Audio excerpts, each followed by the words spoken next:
Hello दोस्तों, आज मैं लेकर आया हूँ एक्शन ड्रामा और मिस्ट्री से भरपूर कोरियन वेब सीरीज जिसका नाम है माय नेम और इसकी IMDb रेटिंग है 7.9 की, जो कि काफ़ी अच्छी है। तो without any wasting time season 1 के एपिसोड फर्स्ट की शुरुआत करते हैं। शुरुआत में हमें एक लड़की दिखाई जाती है जो हर सुबह उठकर अपने काम खत्म कर कर स्कूल के लिए रेडी होती है, लेकिन उसके घर के पास दो आदमी उसका वेट करते हैं और इस लड़की का नाम होता है जीहू। वो जैसे ही नीचे उतरती है वो दो आदमी उसे आवाज़ लगाते हैं और उसे पूछते हैं, क्या तुम्हारी आज अपने पापा से बात हुई? अगर हुई है तो उन्हें कह देना अपने आप को कानून के हवाले कर दे। दरअसल जीहू के पापा एक गैंगस्टर होते हैं जो कि हाल ही में फरार होते हैं और ये दो आदमी पेशे से पुलिस ऑफिसर होते हैं और जो कि वो जीहू के ऊपर नज़र रखते हैं ताकि जैसे ही उसके गैंगस्टर पापा उसे मिलने आएंगे तो वो उन्हें पकड़ सके। लेकिन इस बात का जियो को ज़रा भी फर्क नहीं पड़ता और वो अपने रास्ते चलती है और फाइनली वो अपने स्कूल में पहुंच जाती है। लेकिन यहाँ पर भी जियो की परेशानी ख़त्म नहीं होती। स्कूल में उसे मेंटली और फिजिकली काफ़ी टॉर्चर किया जाता है, ये बोलकर कि तुम्हारे पापा चोर है और तुम एक गैंगस्टर की लड़की हो। जियो उसको ज़रा भी रिप्लाई नहीं करती और ज़्यादातर टाइम वो अपना अकेले में बिताना पसंद करती है। कुछ देर बाद जियो की मुलाकात टीचर से होती है और टीचर उसे कहते हैं कि हमें तुम्हें स्कूल में से निकालना होगा। जियो उसका जवाब मांगती है, तब टीचर उसे ये कहकर कहती है कि तुम्हारे पापा गैंगस्टर है और बाकी के बच्चे भी तुम्हारी संगत में रहकर खराब हो सकते हैं, इसलिए पेरेंट्स का जोर ये है कि तुम्हें स्कूल में से निकाल दिया जाए। वहाँ पर भी जियो उन्हें कुछ नहीं कहती और सीधे अपने क्लासरूम में आ जाती है, जहाँ पे वो अपने बैग में देखती है कि चॉक पाउडर का एक पैकेट उसके बैग में किसी लड़की ने रखा होता है और उन सारी लड़कियाँ उसे ये बोलकर चिढ़ाती है कि तुमने भी अपने बाप की तरह ड्रग का बिजनेस शुरू कर दिया है। यहाँ पे जियो का दिमाग घूम जाता है और वो सारी लड़कियों को पीटना शुरू कर देती है। उसमें से एक लड़की उसे यह कहती है कि इतने छोटे से मजाक के लिए तुमने सारी लड़कियों को क्यों मारा? तब जियो उन्हें कहती है कि गैंगस्टर की लड़की हूँ, इतना तो मैं कर ही सकती हूँ। इतना कहकर वो क्लासरूम में से बाहर आ जाती है और वो टीचर के हाथ में बैच देकर उन्हें यह कहती है कि मैंने आज से स्कूल छोड़ दिया। गेट के बाहर आकर वो ऑफिसर की कार को तोड़फोड़ करना शुरू कर देती है और वहाँ से भाग जाती है।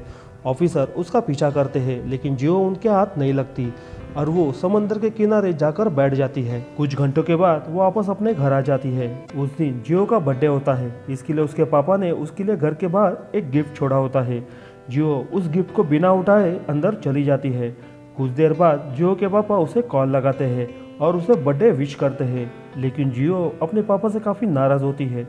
उसके पापा उसे कहते हैं कि थोड़ी दिनों में सब कुछ ठीक कर कर वापस तुम्हारे पास मैं आ जाऊंगा, लेकिन जियो उसे ये बोलकर मना करती है कि आप यहाँ पर कभी मत आना क्योंकि आप मेरे लिए मर चुके हो। और इतना कहकर वो कॉल डिस्कनेक्ट कर देती है। उसके पापा को ये बात काफ़ी बुरी लगती है, इसीलिए वो खुद डिसाइड करते हैं कि मैं अपनी बेटी से मिलने घर पर जाऊंगा और वो ऐसा ही करते हैं। वो अपनी बेटी से मिलने घर पर जाते हैं, लेकिन दरवाज़ा अंदर से लॉक होता है, इसीलिए वो खुद चाबी से दरवाज़ा खोलने की कोशिश करते हैं। इतने में वहाँ पे एक आदमी आ जाता है और वो उन्हें गोली मारकर वहाँ से चला जाता है। जियो गोली की आवाज़ सुनकर दरवाज़ा खोलने की कोशिश करती है, लेकिन उसके पापा उसे मना करते हैं, ये बोलकर कि तुम्हारी जान को खतरा है। और इसी दौरान दरवाजे के लॉक के अंदर चाबी टूट जाती है, जिस कारण वो दरवाज़ा खोल नहीं पाती। जैसे तैसे कर कर जियो दरवाज़ा खोल लेती है, लेकिन उसके पापा काफ़ी जख्मी होते हैं। वो अपने पापा को बचाने के लिए लोगों से हेल्प के लिए आवाज़ भी लगाती है, लेकिन उसके लिए कोई भी खड़ा नहीं होता।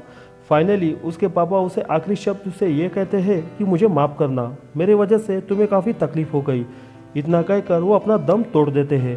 फ्यूनल में उसके पापा को श्रद्धांजलि देने एक आदमी अपने कई सारे बॉडीगार्ड के साथ वहाँ पर आता है। जियो उनसे एक सवाल पूछती है, आप वही हो ना जो ड्रग का बिजनेस करते हैं? इस बार मेरे पापा को ऐसा क्या काम दिया था कि कोई आकर उन्हें मारकर चला गया? वो आदमी उसे कहता है कि तुम्हारे पापा मेरे अच्छे दोस्त थे और अच्छे भाई भी, और वो एक सबसे अच्छे पिता भी थे। तो तुम्हें मैं एक सलाह देता हूँ, तुम ज़्यादा कुछ मत सोचना, बस तुम यही याद रखना। इतना कहकर वो वहाँ से चले जाते हैं। हॉस्पिटल में जियो अपने पापा को अंतिम बार देखने वहाँ पर आती है और वो अपने उन पलों को याद करती है जो उसने अपने पापा के साथ बिताया था। पापा उसे कहते हैं कि हमारा एक घर होना चाहिए बिल्कुल समंदर के सामने, और इसी पल को याद कर कर वो फाइनली अपने पापा को अलविदा कर देती है। अगली सुबह जियो पुलिस स्टेशन आती है और वो ऑफिसर से पूछती है, आखिर आपने मेरे पापा का केस बंद क्यों किया? ऑफिसर उसे कहते हैं, घटनास्थल के ऊपर हमें कोई भी वेपन नहीं मिला, ना ही कोई सबूत, इसलिए हमने केस को बंद कर दिया। इस पर जियो भड़क जाती है और वो उनसे कहती है मेरे पापा का मर्डर हो चुका है, आप ऐसे कह रहे हो कि मानो कुछ भी नहीं हुआ। तब ऑफिसर उसे कहते हैं कि तुम्हारे पापा हमारे वांटेड लिस्ट में सबसे पहले थे, अगर उन्होंने सबसे पहले हमें सरेंडर कर दिया होता तो आज उनका मर्डर नहीं होता। और ये बात सुनकर मजबूरन जियो को वहाँ से खाली हाथ लौटना पड़ता है। और उसी रात जीहू एक ऑफिस के बाहर खड़ी होती है। ये उनका ऑफिस होता है जो उसके पापा का सबसे अच्छा दोस्त था और एक बिजनेस पार्टनर भी। जीहू उसे एक बॉक्स देती है और मर्डरर का फोटो, और वो कहती है कि आप इस कातिल को ढूंढो, मैं इसे खुद मारूंगी। उस आदमी का नाम होता है मुजीन। वो उसे एक सवाल पूछता है, तुम्हें पता है कि जान किस तरह से ली जाती है? वो उसके हाथ में एक चाकू पकड़वाता है और उसे कहता है कि मारो मुझे। वो उसे काफ़ी फोर्स भी करता है, लेकिन जीहू उसे नहीं मार पाती। बदले में मुजीन उसे एक थप्पड़ मारकर नीचे गिराता है और उसे कहता है कि चुपचाप यहाँ से चली जाओ। और यहाँ पर भी जीहू को खाली हाथ लौटना पड़ता है। वहाँ से सीधे वो अपने घर आ जाती है। कुछ देर बाद जियो के घर पर एक आदमी आता है जो कि हूबहू उस आदमी की तरह दिखता है जो उसके पापा को मारा था। जियो अंदर से दरवाज़ा नहीं खोलती, वो काफ़ी डर जाती है, लेकिन डेयरिंग कर कर वो दरवाज़ा खोलती है और उसका पीछा भी करती है, लेकिन वो आदमी वहाँ से चला जाता है। और उसी रात वो डिसाइड करती है कि मैं पापा के कातिल को खून ढूंढूंगी और उसे मैं खुद सज़ा दूंगी। इसके लिए वो जगह जगह पे पोस्टर चिपकाने लगती है और वो ऐसे इलाके में जाती है जहाँ पे सभी लोग नशेड़ी और क्रिमिनल होते हैं। वो उन्हें वो पेपर देती है और उस पेपर पे लिखा होता है आप में से कोई भी आदमी इस आदमी का पता बताएगा तो उसे एक मोटी रकम मिलेगी। और उसी रास्ते से मुजीन भी गुजरता है और उसे वो पैम्पलेट दिख जाता है और वो उसे लेकर चुपचाप वहाँ से चला जाता है।